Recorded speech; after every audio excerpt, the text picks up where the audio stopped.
AC के साथ रहकर गर्मी का प्रभाव कम हो जाता है, अनुभव कम हो जाता है। ऐसे ही भगवत चर्चा में बैठकर दुख, क्लेश और चिंताओं का भी अनुभव कम हो जाता है। तम भागवतम विष्णु गति स भागवतम, ये दोनों पूरक हैं। भागवत विष्णु है, विष्णु भागवत है। गुरुजी ही संत हैं और संत ही गुरुजी हैं। मम्मी ही महिला है, महिला ही मम्मी है। ऐसे ही भगवान ही भागवत हैं और भागवत ही भगवान। अच्छा, कभी कभी तो आप स्पष्ट सुनते हैं आरती वगैरह भागवत की। आरती है भागवत भगवान की, पापियों को पाप से है, स्पष्ट कर दिया मैंने। अब ये थोड़ी चर्चा इसलिए करनी पड़ती है कि हमारे दिल में तनक भी संशय नहीं रहना चाहिए भगवत के ऊपर।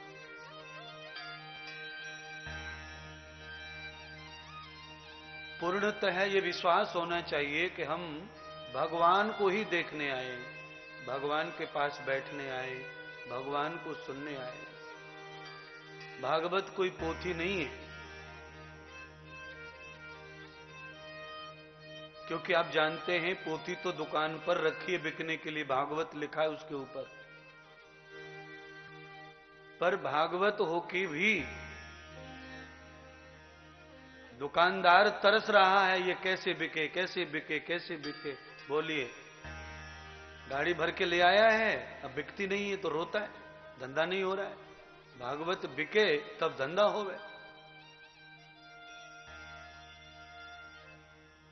ईमानदारी यह है कि सृष्टि में भागवत कोई बेच नहीं सकता, पोथी बिक सकती है। और सुनिए, भागवत को खोल करके, इस किताब को खोलकर जब देखेंगे तो काले काले अक्षर दिखाई पड़ेंगे और कुछ नहीं है। जब अक्षर ही काले हैं तो वो तुम्हारे दिल के कालेपन को कैसे मिटाएंगे?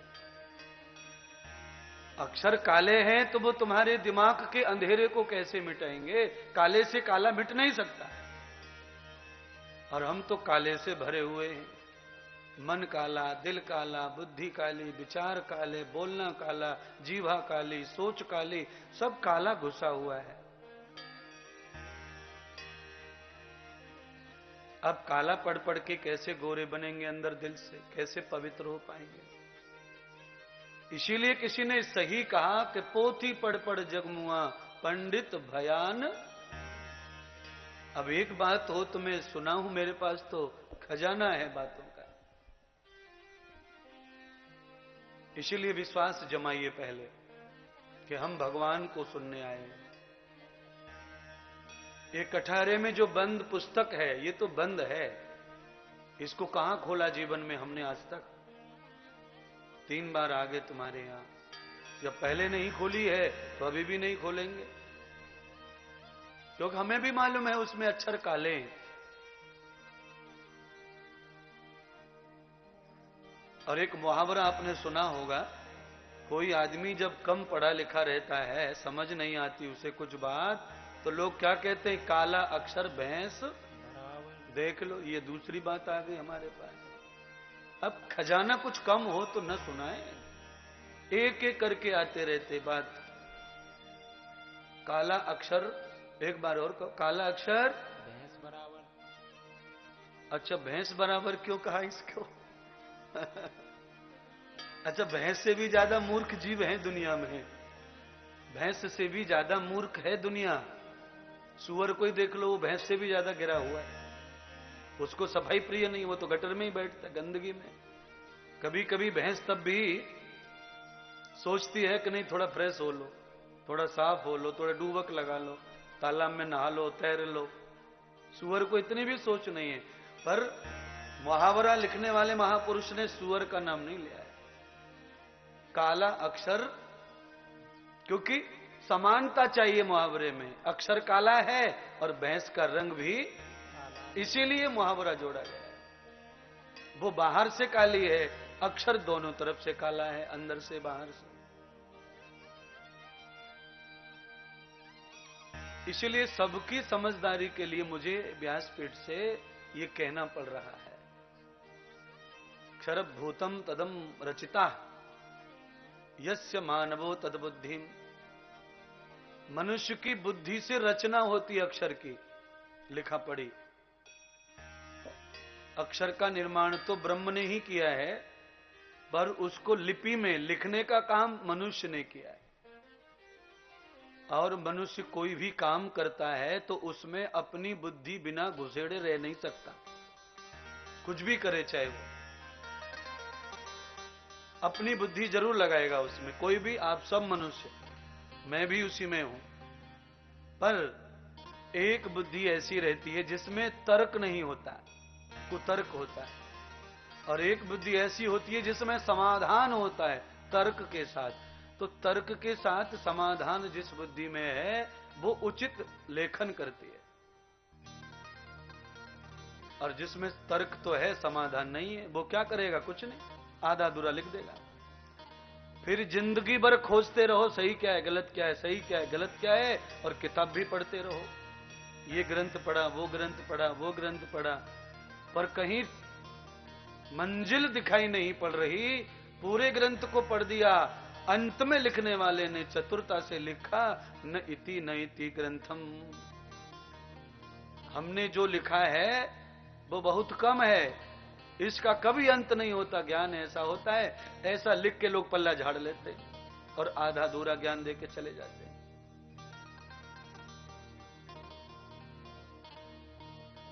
इसीलिए ज्ञानी लोगों ने कहा, तत्वम ज्ञान गुरुमुखम।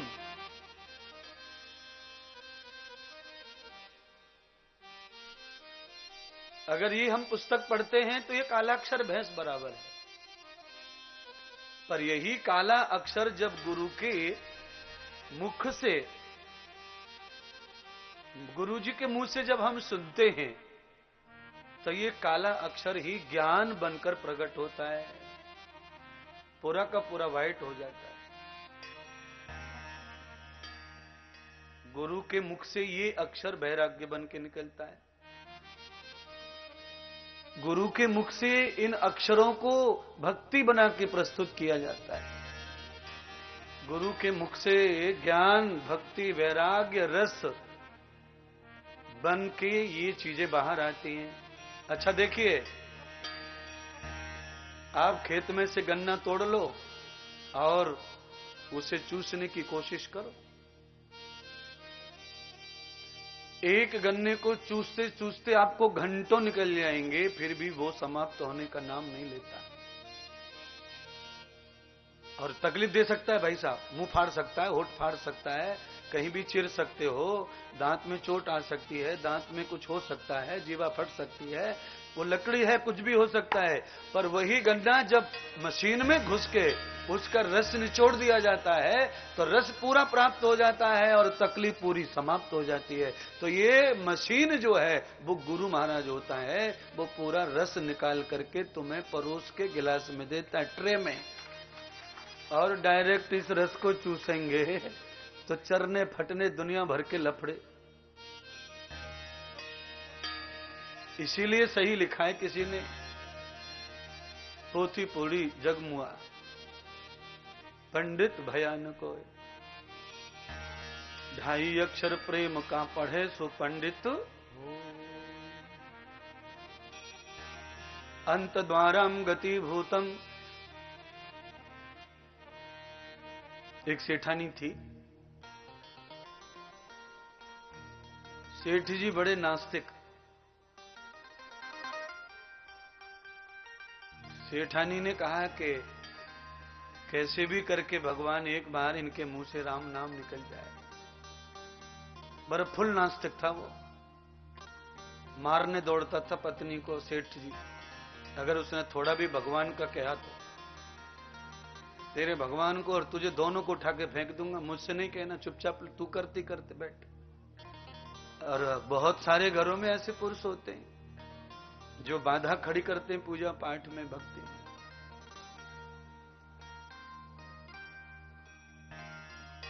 नास्तिक तो था ही, साथ में लोभी था, लालची था।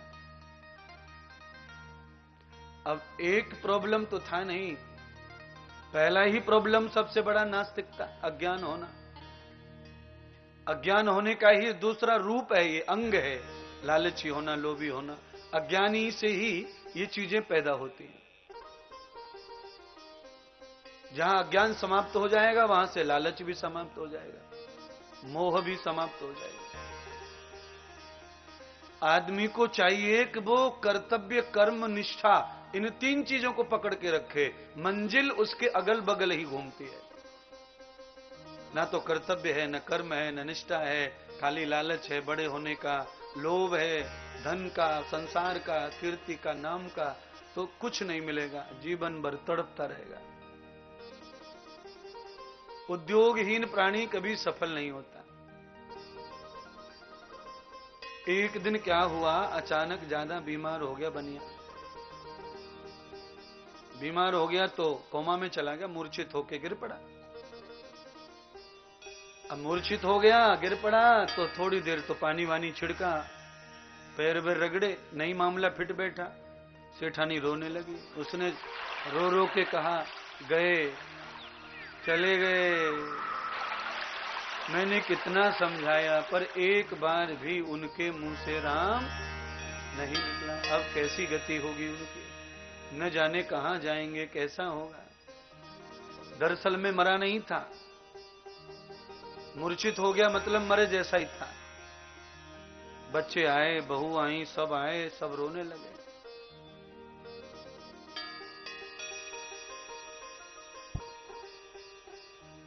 सबने कोशिश की कि भाई एक बार कैसे भी मुंह से राम निकले तो इनकी गति हो जाएगी। मरते समय आदमी जिस तरह का सोचता है, देखता है, वैसा ही उसे जन्म मिलता है। इसलिए हिंदू धर्म में कोशिश की जाती है कि मरते मरते ये अच्छा करे। लोग उसके हाथ से गौदान करवाते हैं, गंगा पूजन करवाते हैं, गीता सुनवाते हैं, त्र्यंबकम का मंत्र सुनवाते हैं, गायत्री का मंत्र सुनवाते हैं। जो जिसको पढ़ता है धर्म के नाम से कुछ करना चाहते हैं मरते मरते। आप तो सब जानकार हैं, आपके यहां तो बहुत चलता है। कोई बीमार है, मर नहीं रहा है, तकलीफ में है, तो ज्ञानी लोग, पंडित लोग उपाय बताते हैं। चलो भाई गौदान कर दो, चलो ये पूजा कर दो, इनकी आत्मा शांति से शरीर छोड़ देगी। न मर रहा है, न जिंदा है, नरक में पड़ा है, बिस्तर में सड़ रहा है। तो कुछ दान पुण्य उसके हाथ से होता है ना, तो नया पुण्य खड़ा हो जाता है, और उस नए पुण्य की वजह से उसके दुख समाप्त हो जाते हैं, और आत्मा शरीर को छोड़ करके आनंदित हो जाती है। दुखी शरीर समाप्त हो जाता है, मिट्टी बन जाता है। इसीलिए ताजा ताजा पुण्य भी कभी कभी बड़े काम का है। सेठानी वही कर रही है। गौ मंगाई, बढ़िया सी दान की, पंडित जी को बुलाए, कुछ पूजा की, पंडित जी से कहा इनके कान में मंत्र बोल दो, ये बिना गुरु के, बिना भगवान के जा रहे हैं, इन्होंने कभी सेवा नहीं की, कभी राम नाम नहीं जपा, पंडित जी आप ही कुछ करो। तो पंडित जी ने फूंक मारी कान में, मंत्र संत्र जो रहते वो बोले। थोड़ी सी आंखें खोली उसने, होश आया उसको, और उस होश में आने के बाद पत्नी चिल्लाने लगी, एक बार राम कहो दूसरा जन्म हुआ है तुम्हारा, एक बार नाम लो भगवान का दूसरा जन्म हुआ है, एक बार राम कहो दूसरा जन्म हुआ है। बहू कह रही है, पत्नी कह रही है, पति, बच्चे सब लगे पड़े, पर आंखें खोल के होश आ गया, चारों तरफ देखने लगा। अंत में उसने राम शब्द को कभी नहीं कहा। सब पूरे परिवार ने कहा कि दोबारा जिंदे हो गए पंडित जी की कृपा से। अरे अब पुण्य प्रकट हुआ है, राम कहो, राम कहो, राम के नाम से ही तुम जिंदे हुए हो, अब तो भगवान का नाम कहो, नाम कहो। बस सब चिल्लाते रहे, पर उसकी एक नहीं समझ में आई। अंत में उसके मुख से क्या निकला? उसके मुंह से ये निकला, तुम सब मेरे पास बैठे हो, और दे बिल्ली घुस गई किचन में, बिल्ली घुस गई किचन में, तुम सब मेरे पास हो, सब नुकसान कर दिया। अब अंदाजा करो पूरा तप जप अनुष्ठान पंडित जी सबकी भावना पर पानी फेर दिया उसने। इसलिए अंत गता शोभता गतत्वाम तम दर्शनम प्रयात्मनम यमदूतः। यम के दूत भी सबसे पहले वही फल देते हैं जो हम मृत्यु के समय करते हैं। यम के दूत जब लेने आते हैं ना, तो वो झटपट नहीं ले जाते, पहले तो वो खड़े रहते हैं उसके पास, उसके अंदर समा जाते हैं, उसे दर्शन कराते हैं जिंदगी का। अगर यम के दूत जब आते हैं तब हम सदाचार करते हैं, धर्म करते हैं, तो यम के दूतों को क्या लगता है, ये तो जन्म जन्मांतर धर्मात्मा है। जो आदमी मरने पर खड़ा है तो भी धर्म कर रहा है, तो ये धर्मात्मा ही है। इसका लेखा जोखा गलत हो गया है पहला। सारे पर वो ऐसे कट मार देते हैं, सारे पाप क्षमा हो जाते हैं, और जो अंतिम समय उनके सामने जो प्रस्तुति है उसी का परिणाम प्राप्त होता है कि हम दूसरे जन्म में महान बन जाते हैं। तम गर्तम पुरुषः मेध। सबसे ज्यादा जनसंख्या से परेशानी किसकी हो रही है? मनुष्य की। मनुष्य की जनसंख्या से पूरा विश्व परेशान है। गाय भैंस बकरी कौवा बिल्ली कुत्ते, इनकी जनसंख्या का आज तक आपने चर्चा नहीं सुनी होगी कानून में। केवल मनुष्य के ऊपर सब कानून बन रहे हैं। कारण क्या है कि मनुष्य की जनसंख्या जिस तरह से बढ़ी है, बहुत ही चिंता की बात है। अच्छा, कैसी जनसंख्या है? जितने भी मनुष्य पैदा हो रहे हैं उनमें पाप की बढ़ोतरी है, पुण्य की नहीं। इसीलिए प्रॉब्लम का हाल तैयार हो गया, इसीलिए तकलीफ है। सारे देश परेशान है मनुष्य से। इनको रोको, मनुष्य की जनसंख्या को रोको। क्यों रोको? क्योंकि पाप बढ़ रहा है मनुष्य के साथ साथ, इसीलिए रोको। अब आप कहेंगे महाराज ऐसा हो क्यों रहा है? तो गतम दर्शनम प्रियात्मनः। जितनी गाय मर रही है, भैंस मर रही है, बकरे मर रहे हैं, मुर्गे मर रहे हैं, जिनको ये लोग कसाई लोग काट रहे हैं वगैरह वगैरह, तो ये कटने वाला जो पशु है, जो खाने के लिए कटता है, तो ये मरते समय दुष्ट का दर्शन करता है। इसीलिए अगले जन्म में यही मनुष्य बन के आता है, पर उस कसाई की दुष्टता भी उसके साथ आती है। क्योंकि अंतगता सो अंतिम समय जो दर्शन करता है वो ही इसमें प्रकट होके आ रहा है। इसलिए मानव का उद्धार, क्योंकि मनुष्य के खाने के लिए बनाया जा रहा है, काटा जा रहा है उसे, इसीलिए जन्म उसे मनुष्य का पक्का मिलेगा। ये पक्का है, शास्त्र इसमें कहीं झूठ नहीं है। जो बलि चढ़ते हैं उन्हें मनुष्य का जन्म मिलता है। पर दो प्रकार का है महाराज। एक होता है बलि चढ़ना, मंत्र बोलना, पंडित जी खड़े मंत्र बोल रहे हैं, पूजा पाठ हो रहा है, और कहीं गीत बज रहे हैं, कहीं ढोल बज रहे हैं, कहीं मंदिर खड़ा है, कोई देवी खड़ी है, कोई देवा खड़ा है। ये तो है अनित्य ही, अच्छा नहीं है ये बात। पर ऐसा बलि चढ़ भी जाए किसी भैंस का, भैंसा का, बकरे का, तो वो भी मनुष्य का ही अवतार लेता है, पर वो किसी अच्छे कुल में पैदा होता है। क्योंकि मरते समय उसने अच्छे लोगों को देखा और अच्छे कानों से मंत्र सुने, देवी देवताओं का दर्शन किया। इसीलिए किसी वेद पाठी ब्राह्मण के रूप में भी उसका जन्म होना संभव है। पर कसाई के हाथ से जो मरते हैं वो जनसंख्या भारत विश्व में फैली हुई है। एक तो मृत्यु हिंसा से होती है तो हिंसक रहता है, दूसरा दर्शन खराब होता है पापी का, इसलिए पाप लेकर ही पैदा होता है। बड़ा मुश्किल हो गया। अब बोलो क्या करें? कैसे होवे बदलाव, कैसे शुद्धि होवे आपकी और हमारी, बताओ। तो एक ही माध्यम महात्माओं ने कहा, तम भागवतम कृत्वाम ज्ञान मूर्ति विशुद्ध। भागवत के द्वारा जो सत्य ज्ञान प्रस्तुत होगा तो आदमी का पाखंड मिटेगा, अंधविश्वास मिटेगा, तब उसकी शुद्धि होगी, आदमी नया हो जाएगा। हम लोग होली में कपड़े खराब कर लेते हैं रंग बिरंगे। अच्छा, रंग बिरंगे कौन करता है? अड़ोसी पड़ोसी, कोई हरा रंग डालता है, कोई पीला डालता है, कोई लाल डालता है। तो दिन भर होली खेल के समझता ही नहीं कि कौन से रंग से होली खेली है, सब मिक्स हो जाता है और इतना गंदा हो जाता है कपड़ा कि कितना भी महंगा होकर हम उसे पहन नहीं सकते। फिर हम क्या करते हैं? सब जानते हैं हम क्या करते हैं। उस कपड़े को पुनः शरीर में धारण करने के लिए उसे हम साफ करते हैं, शुद्ध करते हैं, उसके रंग को निकालना का प्रयत्न करते हैं। एक बार में, 2 बार में, 3 की धुलाई में नहीं निकलता रंग, तो हम उसे 4-5 बार भी धोते, नहीं निकलता तो कोई केमिकल डालते हैं, पर उसे शुद्ध करते हैं और वास्तव में वो कपड़ा धीरे धीरे स्वच्छ हो जाता है, पहनने के लायक हो जाता है। ऐसे ही शरीर रूपी कपड़े का है। ये शरीर रूपी जो वस्त्र है, ये भी तुम्हारे संसार के रंगों से बदरंग हो गया है।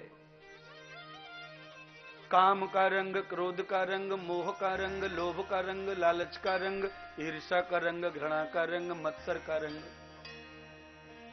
रूप का रंग, स्पर्श का रंग, गंध का रंग, स्वाद का रंग, रस का रंग, इन सारे रंगों को एक ही कपड़े पे डालेंगे तो भैया सब बदरंग हो जाएगा। फिर क्या करे गुरुजी? अरे यही करो जो गुरुजी कह रहे हैं तो सब ठीक हो जाएगा। जो रंग हम पर चढ़े हैं, उन सारे रंगों को धोने के लिए एक रंग ही इस पे चढ़ाना पड़ेगा, और वो है ज्ञान रंग। ज्ञान रंग जब इस पे चढ़ेगा तो सारे रंग धुल जाएंगे इस पे। पानी के अभाव में कपड़े से रंग निकल नहीं सकता। कितना भी महंगा साबुन लगा लो, जिंदगी घिस दो उस पे, पूरी फैक्ट्री घिस दो साबुन की, पर रंग निकलेगा तब ही जब उसे पानी का संग मिलेगा। पानी अपने साथ लेके जाता कचड़े को, रंग को, विरंग को। आप जो भी पानी में डालेंगे सब धो ले जाता है। और बिना पानी के शरीर क्या, दुनिया का कोई रंग जो है छूटता नहीं है। घर में लग जाए, मार्बल पे कुछ कचड़ा लग जाए, घर के फर्श पे कुछ लग जाए, लाख झाड़ू मार लो, पर बिना पानी के पत्थर भी पवित्र नहीं होता। इसीलिए जल, ऐसे ही गंगा को जैसे शरीर को धोने के लिए बाहर से बताया है, वैसे ही अंदर बाहर दोनों तरफ से धोने के लिए सत्संग को बताया है। सत्यम गति भूतश्च संगम प्रवृत्ति देवय, देवत्वम प्रयात्मन सिद्धि मानवम तथा। सारे देवता इसी तरह सत्संग पाने के लिए मानस बनना चाहते हैं। देवता तो शुद्ध हैं, और शुद्ध हैं तो उन्हें मनुष्य बनने का अधिकार है, पर मनुष्य बन नहीं रहे हो, भगवान बना नहीं रहे उनको। और हमें अधिकार है नहीं तो हमें भगवान मनुष्य बना के भेज दिया है। इसको कहते हैं प्रभु कृपा। कोई तरस रहा है, भगवान दे नहीं रहे, और हमें पता ही नहीं है, तो भगवान ने हमें दे दिया और हम आ गए यहां संसार में मनुष्य बन के। पर बड़ी मुश्किल क्या है कि मनुष्य का अवतार तो कृपा से मिल गया, पुण्य से मिल गया, पर मानवता को बचा नहीं पाए।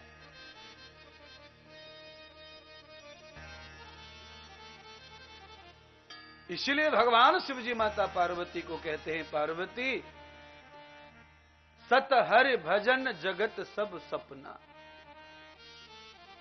पार्वती तुम कितनी खूबसूरत हो, कितने बड़े घर की बेटी हो, पर हरि के भजन के बगैर तुम्हारा जीवन मिट्टी के समान है। अब बोलिए, पति धांसू, मायका धांसू और खुद भी धांसू, तो भी शिव जी कहते हैं सत हरि भजन जगत सब बेकार है पार्वती जी।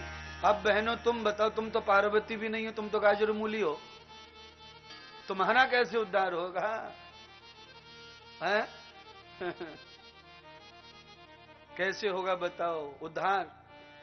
अच्छे लगने के लिए काजर, मेहंदी, लिपस्टिक का क्रीम तो लगा सकते हैं, अच्छे लगने के लिए, पर अच्छे हो सकते नहीं है। हाँ भाई, हम अच्छे लगने चाहिए तो उसके लिए उपाय है। महंगा कपड़ा पहनो, महंगे बाल कर लो, महंगे गाल कर लो, तो थोड़े अच्छे लगेंगे देखने में, पर अच्छे हो नहीं सकते, क्योंकि ये भी बदरंग है। बदरंग का मतलब है बाहरी रंग। अंदर से रंग अच्छा नहीं है आपका, इसीलिए ये रंग भी ज्यादा देर टिकते नहीं। बाहर के रंग को बहुत देर तक टेकना है ना, तो अंदर से अच्छा करो पहले। एक बार अंदर से अच्छे हो गए तो बाहर का रंग टिका रहता है देर तक। कई बार नहीं धोना पड़ता मुंह वगैरह। एक बार सुबह हो गया, फिर विश्राम करो, दूसरे दिन तक भी जैसे के वैसे चमकते रहोगे। पर अंदर कमजोरी है तो 2 घंटे भी तुम्हारा ये श्रृंगार डट जाए, बहुत समझो 2 घंटे में ही ये फीका पड़ने लगता है। क्योंकि अंदर जो है पावर नहीं है, अंदर ताकत नहीं। जो दीवाल रंग चूसती है उस दीवाल का रंग जल्दी फीका पड़ जाता है। कितना भी महंगा डिस्टेंबर मार लो, कलर मार लो, पर जो दीवाल रंग को चूसती है, पीती है, अंदर से पोकल है, कमजोर है, उस दीवाल का रंग 6 महीने में उड़ जाता है। और जो दीवाल रंग को पीती नहीं है, जो मजबूत है, उसके ऊपर 10 साल तक भी चमकता रहता है। धो दो फिर चमक आ गई, धो दो फिर चमक आ गई। ऐसे ही बस स्नान हो गया, चमक आ जाए शरीर में, उसके लिए अंदर की तपस्या चाहिए। बार बार धोके, बार बार नहा के, बार बार संकल्प करके भी सौंदर्य नहीं खड़ा होता है। क्यों नहीं खड़ा होता है?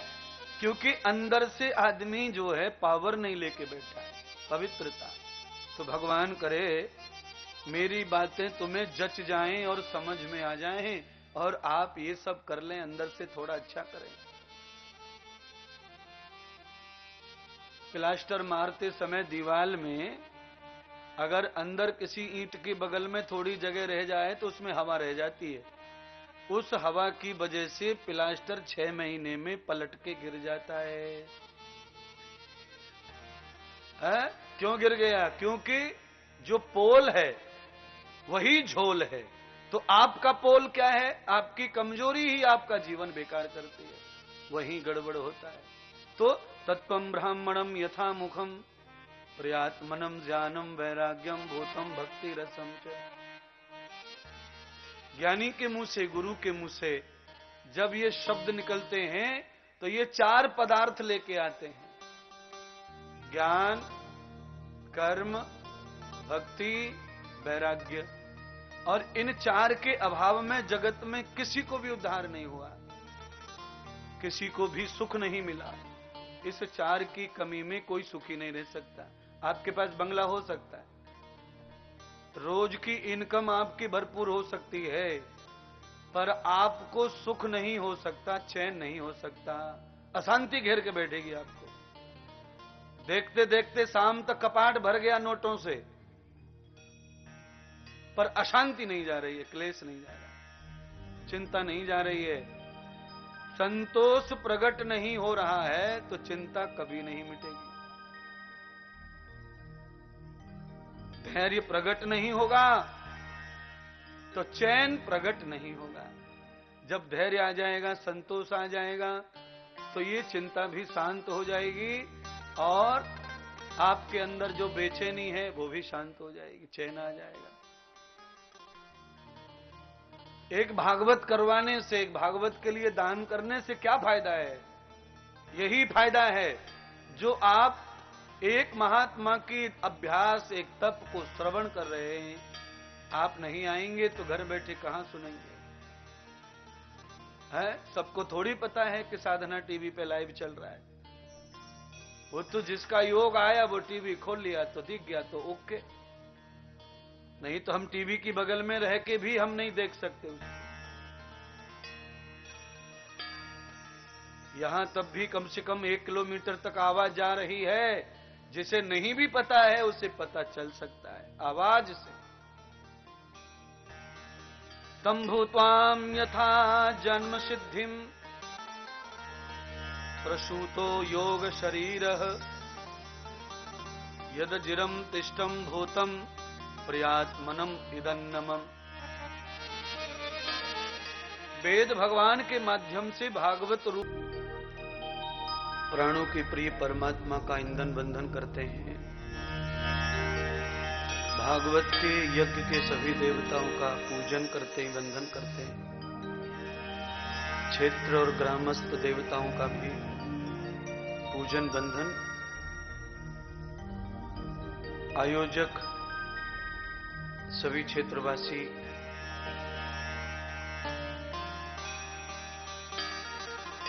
और हमारे सभी मुख्य आरती के यजमान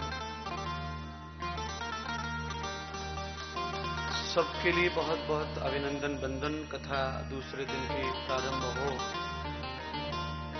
उससे पहले आपका बहुत बहुत कोटि कोटि सहस्त्र धन्यवाद। जय जय श्री राधे।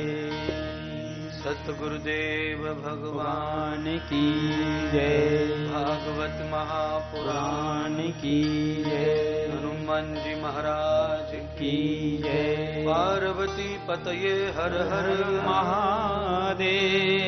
जय जय श्री राधे। बोलिए स्वामी इंद्रदेव जी महाराज की जय। बांके बिहारी लाल की जय। राधे रानी सरकार की जय। जय जय श्री राधे श्याम।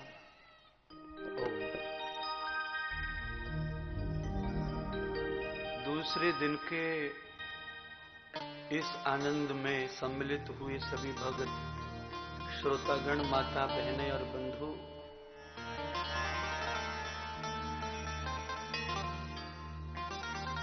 कुछ आनंद हमें प्राप्त होता है, इसलिए हम लोग यहां पहुंचते हैं कथा में।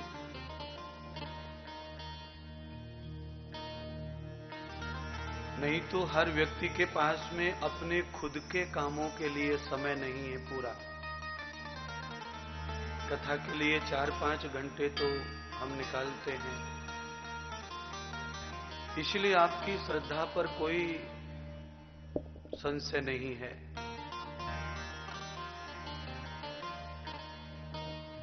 इतनी श्रद्धा से कथा सुनते हैं, पर घर जाकर के जो आनंद चाहिए वो नहीं मिलता है। रूटीन में घर में दुख, क्लेश, चिंता, टेंशन बने रहते हैं।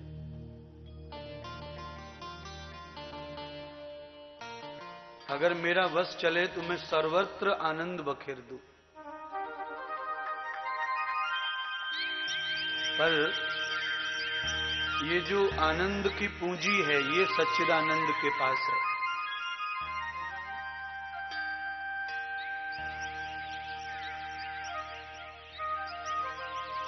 भगवान के सन्निकट जो लोग रहते हैं वो आनंद भोगते हैं। तो भागवत भगवान का विग्रह स्वरूप है, इसीलिए आप जितनी देर भागवत में रहते हैं आप भी आनंद में रहते हैं।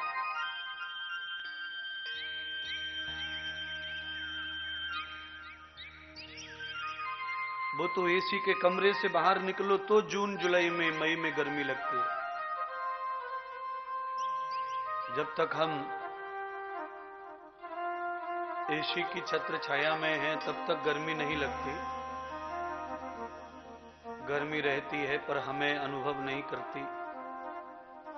ऐसे ही दुख सुख, क्लेश, चिंता, परेशानी सब रहेंगी, पर हमारे जीवन में अनुभव नहीं होंगी जब हम भगवत शरण रहते हैं। तो